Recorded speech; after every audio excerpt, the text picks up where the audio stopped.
윤석열 당선인 취임 이후에 풀어야 할 숙제들이 적지 않습니다.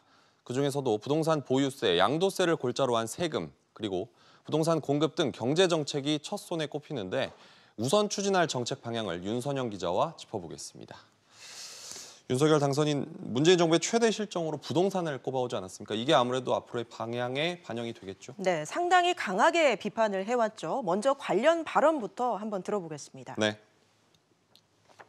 완전히 재건축 다 틀어줬습니다. 그래서 집이 제대로 공급이 안 됐고 집 팔고 좀 옮기고 싶은 분들도 세금이 너무 많으니까 역시 집이 매매 시장에 안 나오는 겁니다.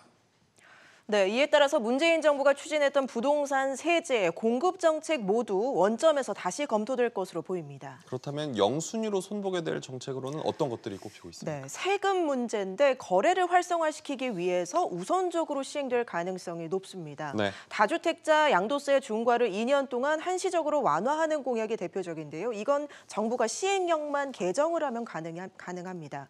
또 규제 지역의 최대 12%가 적용되는 취득세 중과도 개편이 될지 관심인데요. 개편이 될 경우 매물이 늘면서 지금 끊기다시피 한 거래가 활성화될 가능성이 높다는 게 전문가들 시각입니다. 네. 이외에 종부세 관련 제도 개편, 또 공정시장가액 비율 동결 등 보유세 개편 같은 경우는 법을 바꿔야 하는 문제이기 때문에 단기간에 시행되기는 쉽지 않아 보입니다. 그렇군요. 윤 당선인이 또 250만 호 주택 공급을 약속한 바 있는데 이건 어떻게 달성하겠다는 겁니까? 네, 재건축과 재개발 규제를 완화하고 도심 역세권 복합 개발 등을 통해서 이 숫자를 맞추겠다는 겁니다. 30년 이상 된 공동주택의 정밀 안전진단을 면제하는 방안을 추진하고요. 재건축 초과이익 환수도 완화할 것으로 보입니다. 네. 1기 신도시 재정비로 10만 호 이상 주택 공급도 공약을 한 상태인데 이를 위한 특별법도 추진할 걸로 보입니다. 다만 법 개정 과정에서 다수당인 민주당과 또 현 정부와 불협화음이 예상이 되기 때문에 규제 완화에 속도를 낼 수 있을지는 지켜봐야겠습니다.